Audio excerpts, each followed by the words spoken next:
John B. Cook. I am editor of Comic Book Creator magazine. Also did Comic Book Artist magazine. It's my pleasure to be here to moderate on Mutants and Chris Claremont.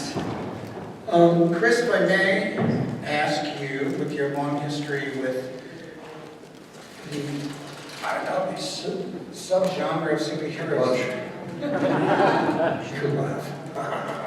The Mutants. Do you think that Stan and Jack, when they created the X-Men, had an allegory in mind for what mutants were? Haven't a clue. I think it was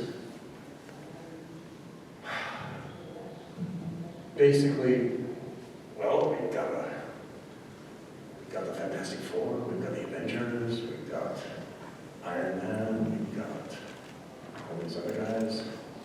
What's weird? What have we done? So I think every other hero in the industry, I suspect, but certainly in Marvel, acquired their powers by an act of either scientific advancement or God. Something happened. You come from the world of a red sun to a world of a yellow sun, and suddenly, faster than a speeding bullet. Your parents get shot, you become, well, you are a billionaire, so you decide to focus your life on righting wrongs. You get bitten by a radioactive spider, you are, the god of thunder, but you cross dad, and suddenly, well, you're a lame doctor. You're a doctor with bad hands, and you go looking for a cure, and you end up coming back Doctor Strange. Everything outside of the X-Men are things that happen to people from which they evolve quickly into becoming superheroes or villains. The X-Men were born that way. Now, I think conceptually speaking, hey, we haven't tried this before, let's see what happens. In terms of a greater societal resonance, likely not. I mean, you have to be a real biker when you wake up in the morning. I am going to create the Brotherhood of Evil Mutants. Okay. It's like, hi, they've established a Justice League. We'll establish bad guys. Which just shows, that's almost the perfect ending for that movie. It's like two dumb guys on a boat trying to stupid But in a catalog of bad moments, it's a long queue at that point. Not that I'm casting aspersions or anything. Even Joss couldn't save that one. And God knows he tried. Wait, let's see the original cut. Oh, sorry, I am slightly prejudiced. Okay. So, it's and if you look at the first 65 original issues of the X-Men, there wasn't much in the way of anti-mutants. It was just, we're mutants, we live, all five of us in a little school in Salem Center, and it's like, 5 little kids and a girl, and everybody, including Professor X, looks at the girl and says, oh, my heart be still, she's so cute. And I'm like, huh? And it's like, even Marvel couldn't help tripping over the precedents of the age, presumptions of the age. It's like, hi, I stretch my body a phenomenal length, and my best friend turns into a man of rock, and the other guy turns into a creature of fire, and the girl disappears. Not that I'm calling it a metaphor or anything, but it was 1962, and she was more concerned about, do I look best for the boys? And it's like, huh. Imagine if it had been, if Ben had been an invisible boy. You know, maybe Iceman would be better off as an invisible boy because then he could be, you know, a non-gender specific person again.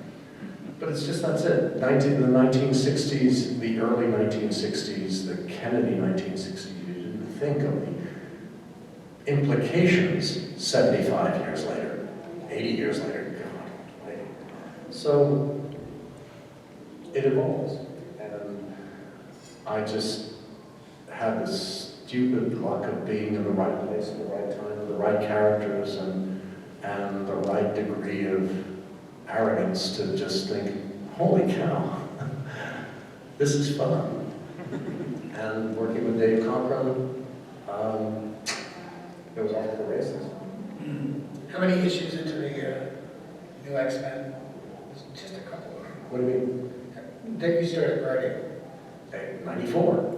Right. I was, giant size and then... Well, Len did giant size. Len plotted giant size 2, at least actually generally plotted 2, and then I came in and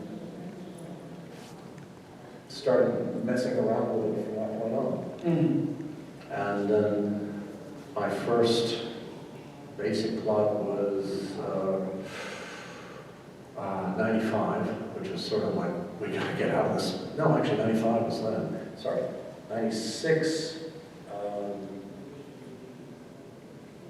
96 was a film that Bill Manuel plotted and I scripted because we had to get it out of the drawer because we were already rendering it invalid by what we had planned for 98.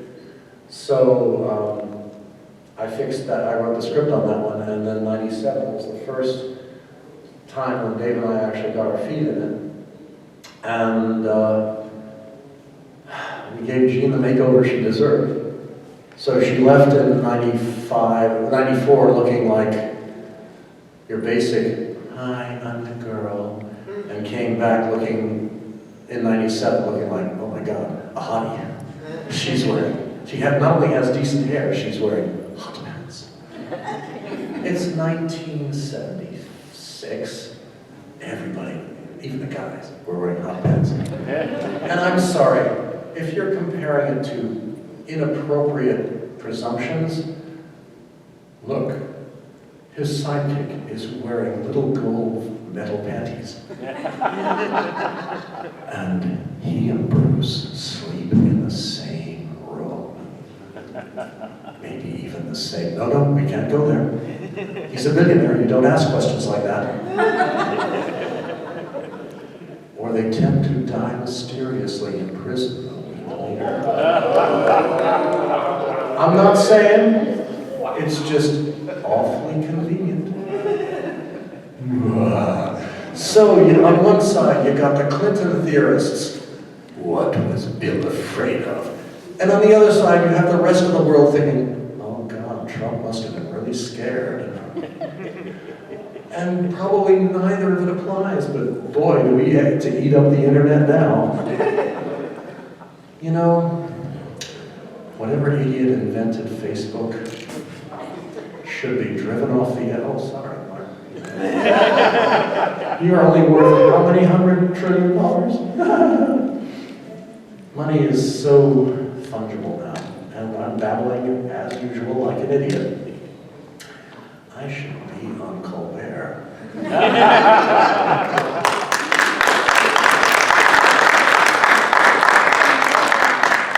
God help me if he's listening. So, you were saying? Any questions?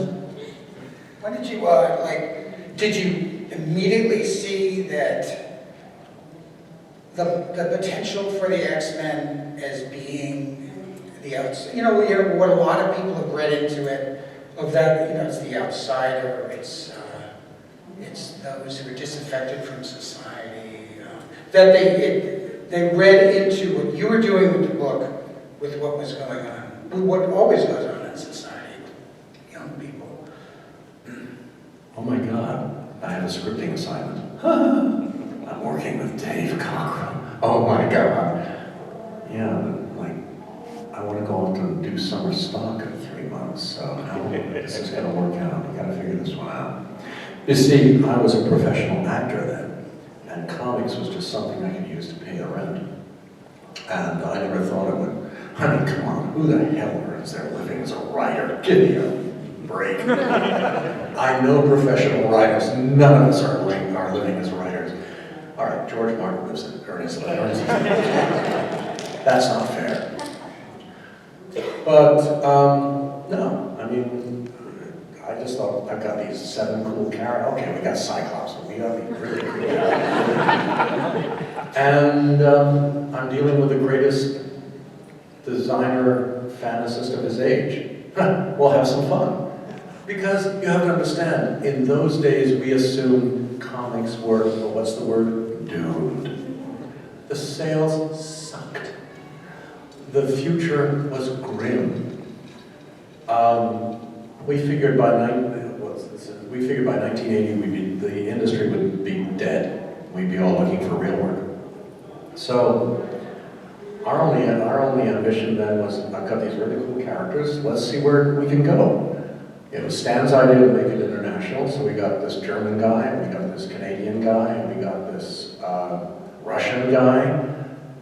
I mean, just think about it. It's 1975, and we have a character in the team who's from southwest Russia.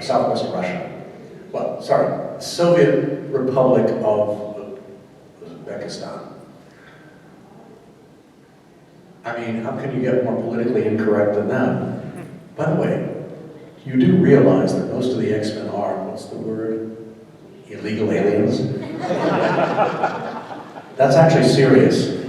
You know, I mean, Aurora kind of sneaks in because her dad was American, but he's an American of color, so that doesn't count. You guys laugh. You think I'm kidding. But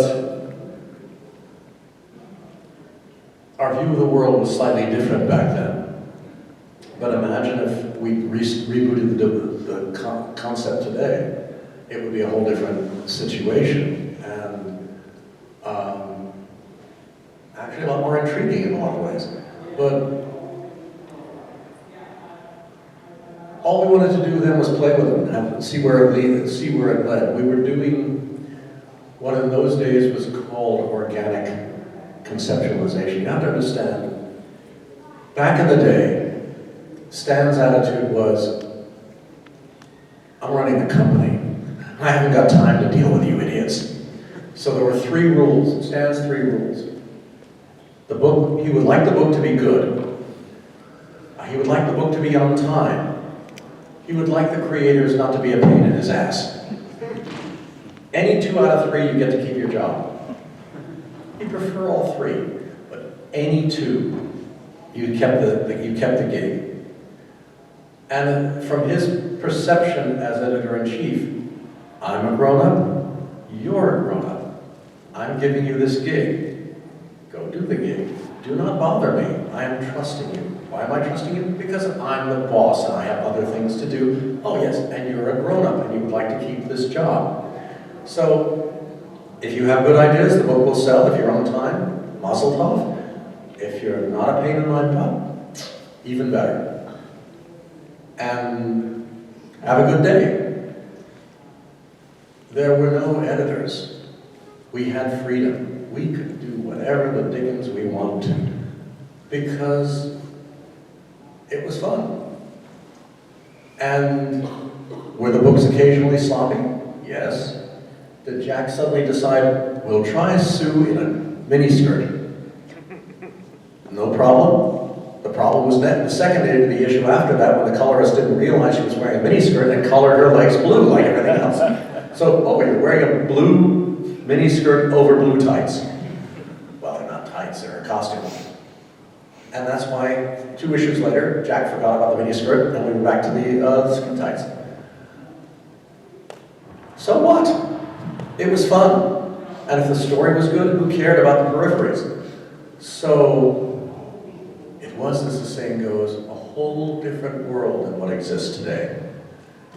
And occasionally you would have grand foulards like Len writing Hulk, Incredible Hulk. I'm writing the core book.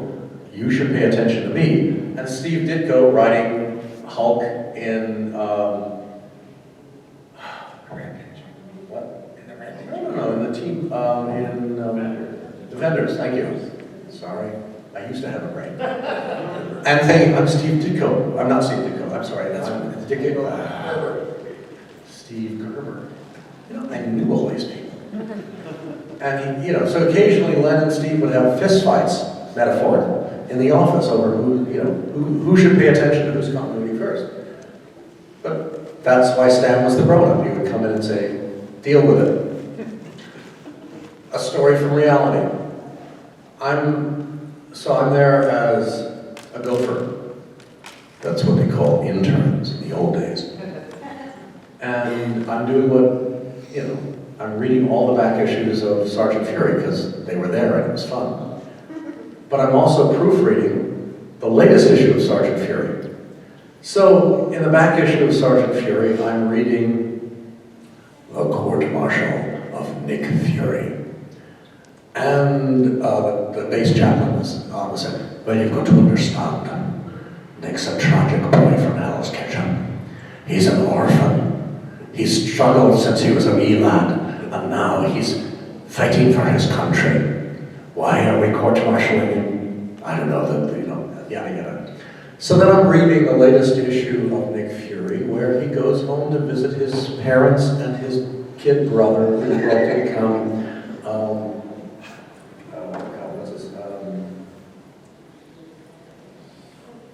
No, it's the Scorpio. Yeah. And I said, uh-oh. I used to know all this.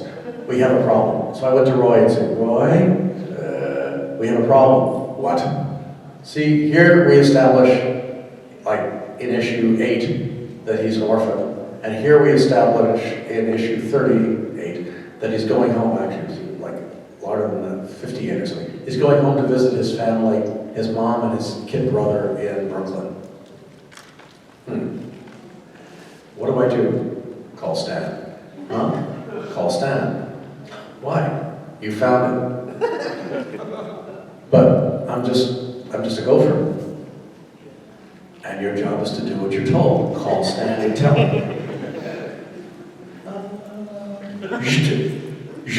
Yes, phones in those days had wheels. There were cool new phones that had buttons, but we didn't have those because they were expensive. So, hi, hey there, true believer. Yes, he did say that. Hi, Stan. Yeah. This is Chris from the office. Who? Chris from the office. What do you want? Found this problem in Nick Fury where in issue 7 you and Jack established that he was an orphan. Yeah. And the new guy writing it is established in the latest issue that he goes home for Christmas to visit his mom and his kid brother. Huh. Okay, fix it. Like. So Roy says, what did he say? He said, fix it. So fix it. Boy, I'm a gopher. Yeah? What are you, an idiot? Kinda. The boss said fix it, so fix it. Okay, I'm embellishing, but I'm only slightly. I'm 17 effing years old. I was like, oh my God. I'm a freshman in college, what the heck am I supposed to? So I sit down and I'm sitting there and what do I do? I can't rewrite it, I can't. Oh. Hi, Roy. What? How about his adopted parents? Okay. Bingo.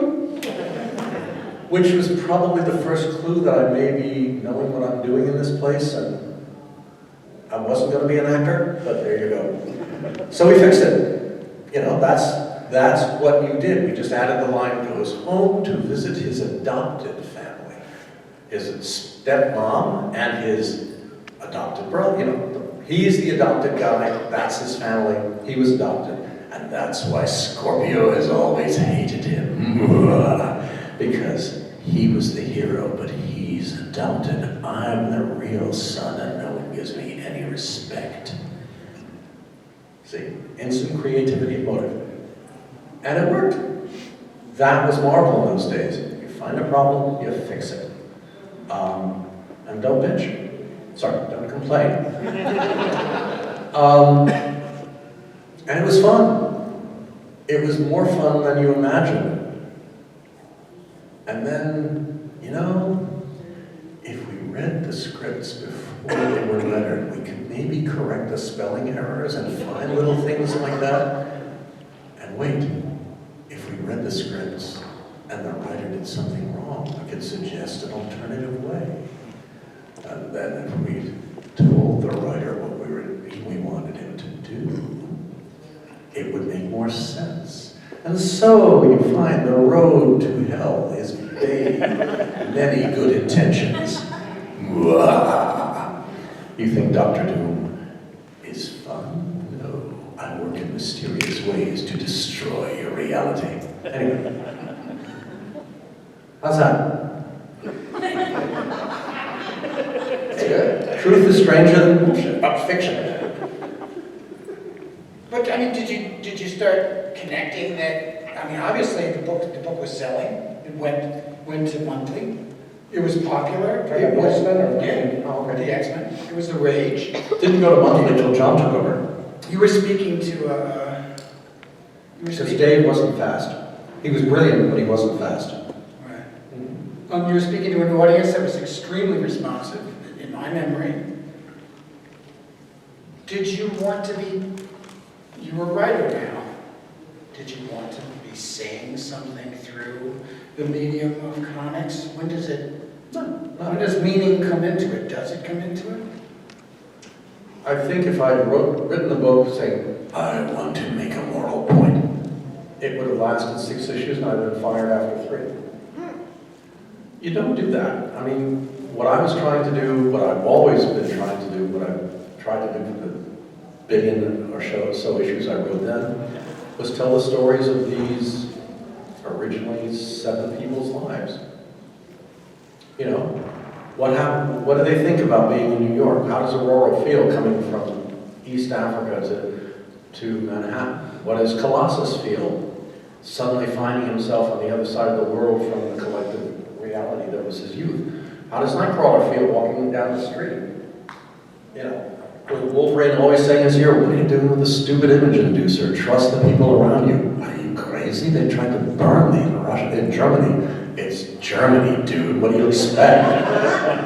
You know, it's not like you're Jewish or anything. Sorry. And what about Jean? Well, she's the girl. Who cares? It's what any writer does. You think of the characters as people. You figure out the who, what, where, when, and how, and you just run with it. You never set up, at least until the graphic novel, to write a story with a point.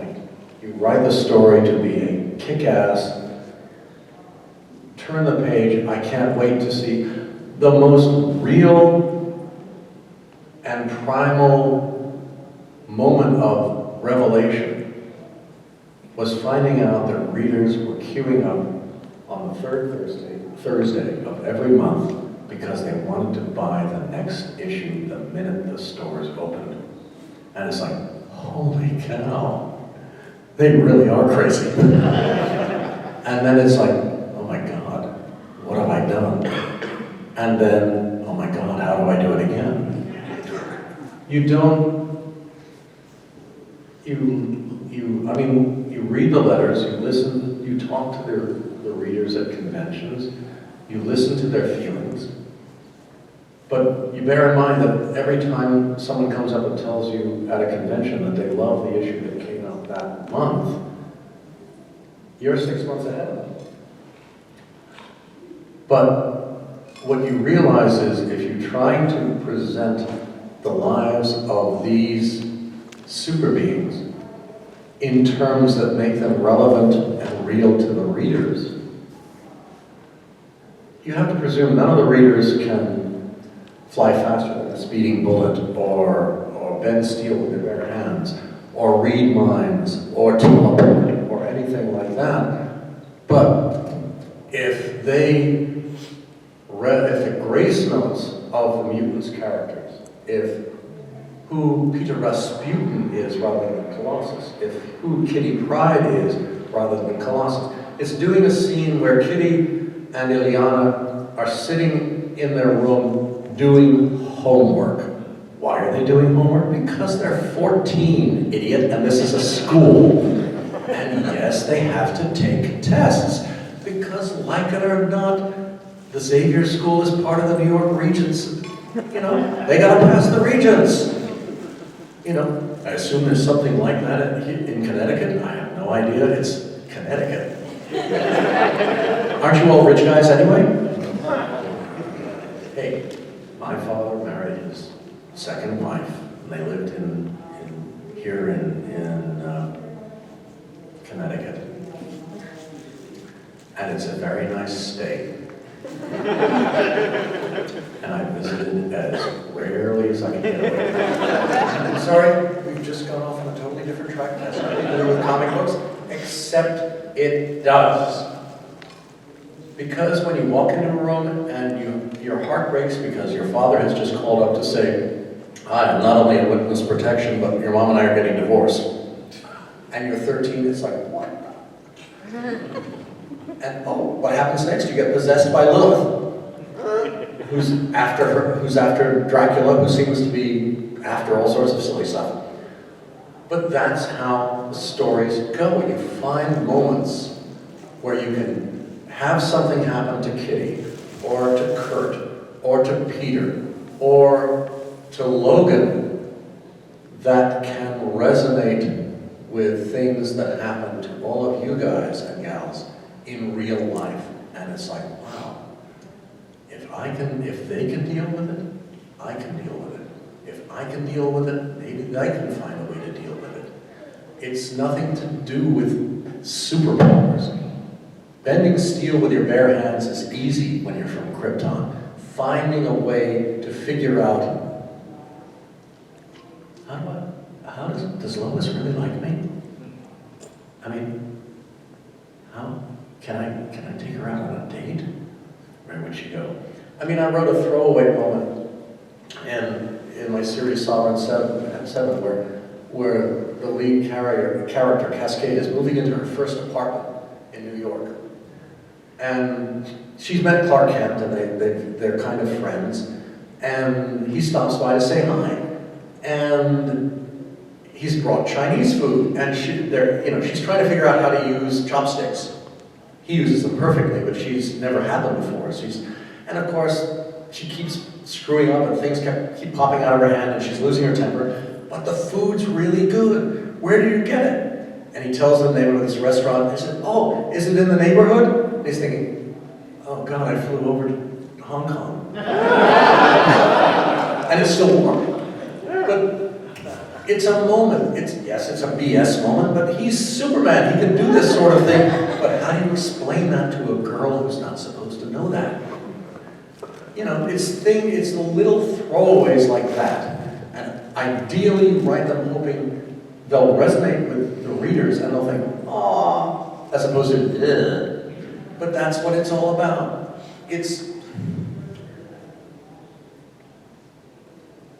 This is me being a geek, but I've been watching NCIS now for 18 years.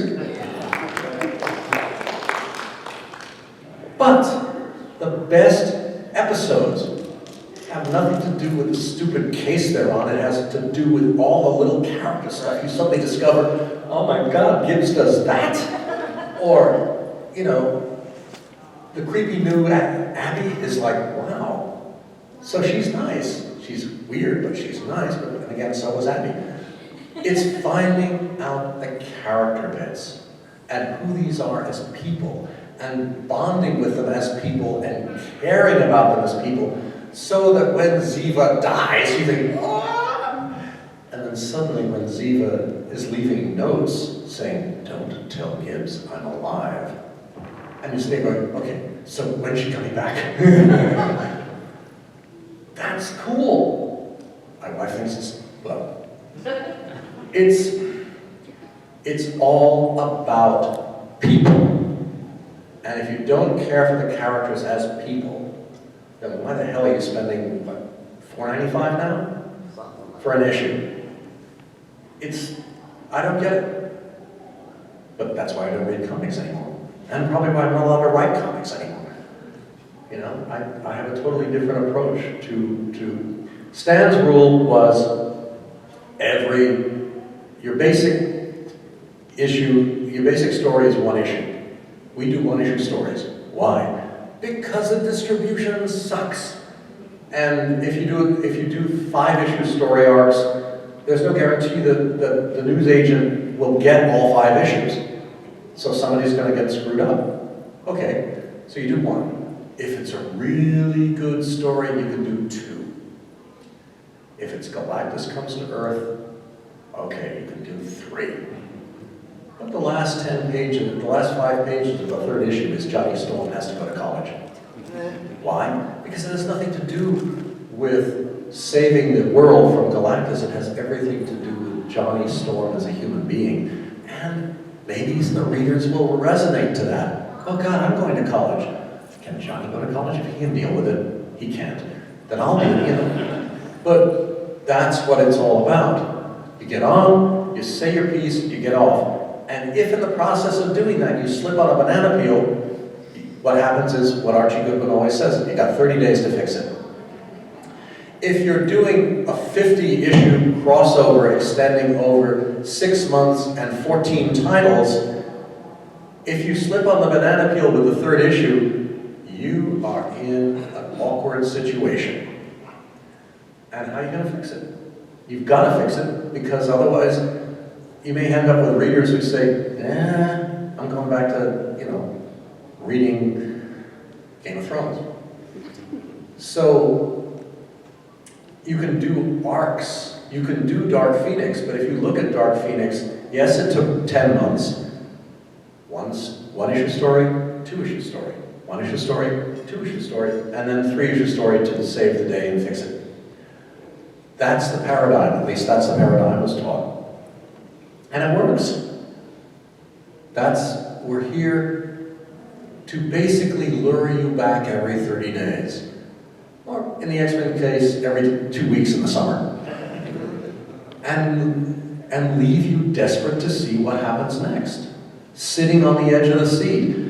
And in a position where I can legitimately say, we did it to Jean. Will we do it to Storm? And have readers take me absolutely seriously. That's cool. Not cool from your perspective, but from my perspective. Yes! I've done it. Because A, we want you to read the books, and we want you to keep reading the books, and we want you to have fun reading the books, but more importantly, we want you to care. We want you to give a damn. And the only way to make you give a damn is to give you friends on the paper who you care about, who you like, who you're interested in. That's what writers do. If you're reading Game of Thrones or watching Game of Thrones, if you don't care about Arya, you're not going to keep forking out $3,500 to buy the next book. Unless you want to use them as weights. If you don't care about Sansa and what's his face? The scar burned up left side of face. The mountain. No, the hound. The hound. If you don't care about that relationship, as he said, sorry if no one's seen Game of Thrones, if you'd stayed with me, none of this would have happened. But if I'd stayed with you, what would have happened to everything as a result? We are we came to this place turning into the people that we are. And because we're the people we are, we can do something to fix it. You know, she's right. He and his brother ended up having issues. You know, a little bit. Well, it's like, isn't it amazing how big structures just tend to crumble at just the right moment? But what the heck was going on with what's her face under the dragon? It's like, okay, I understand you're this story's epitome of Kitty, but you know, take a Valium, honey. You don't have to burn the whole city. Sorry. Just me. At this point, I think we can take some I talk too much. Let it eat a little bit, and make it a long I question. can do two things at once. I just will be less incomprehensible than usual. Chris, do you think Yes. your experience as an actor helps you have the motivation to create character development in these characters? No, that's the needing to pay the mortgage. You know, it's fun because sadly I'm playing all these scenes in my head. I know exactly who these people are. That's sadly why I never read anybody else's versions of them. I mean, even Joss, who I deeply respect, son of a... I wanted to play with Kitty. And he wanted to play with Kitty, and because he's Joss, he got to play with Kitty. But no, I mean,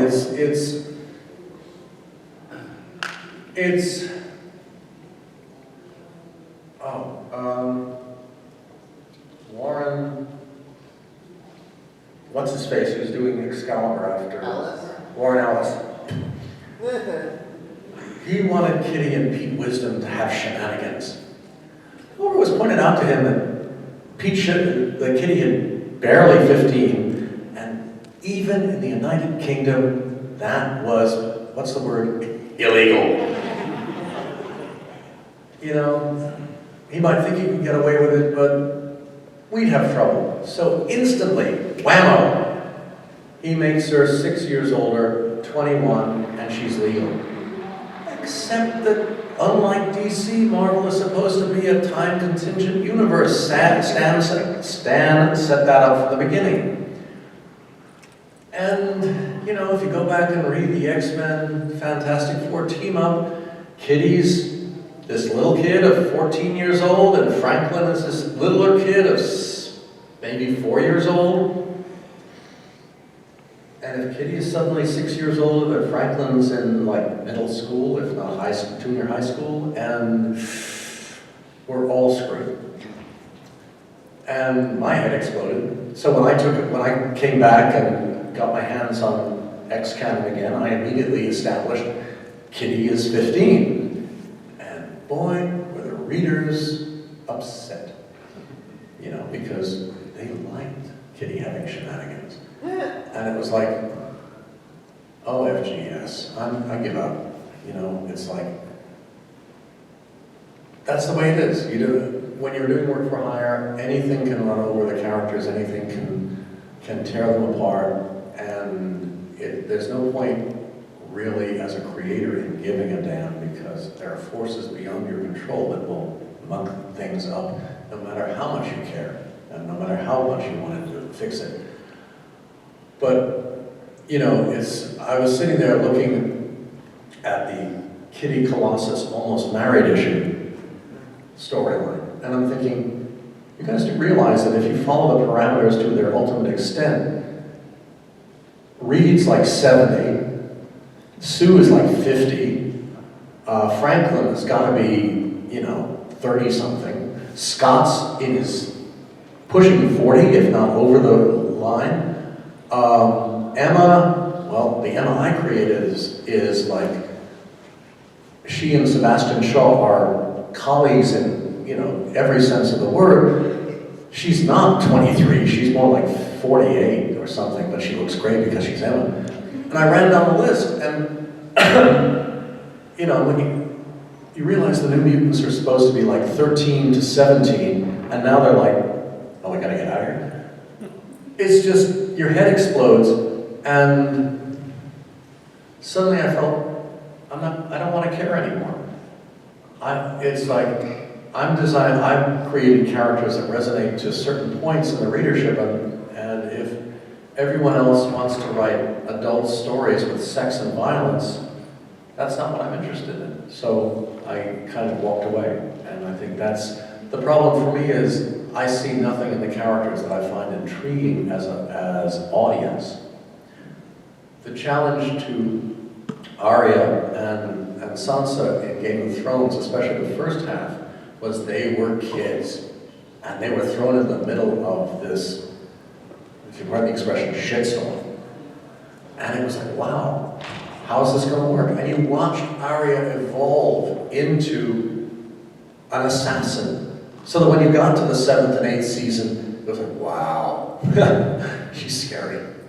But you know why she's scary. You care about her being scary. You care about why she is, and maybe there's a way to redeem her, or not. But that's what writing is all about. That's what storytelling is all about.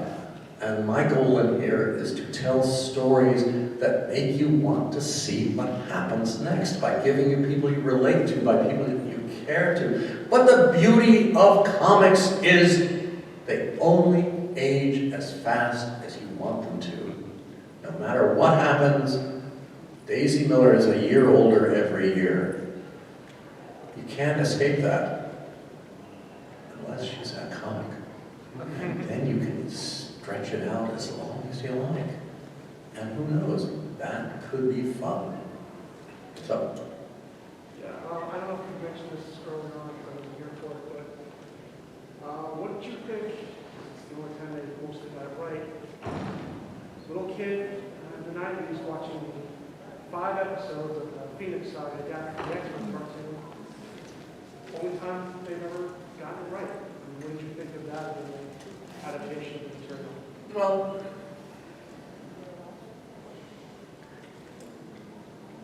I would have thought they got it right if they'd asked me to write it, but there you go. On the other hand, I got paid for it, so. Don't laugh. No, it's just, I thought it was fine. I hated the Marvel animation because I loved what Bruce Timm got away with in Dark Knight. I mean, on Batman. Because they went out and they got real actors, real voices.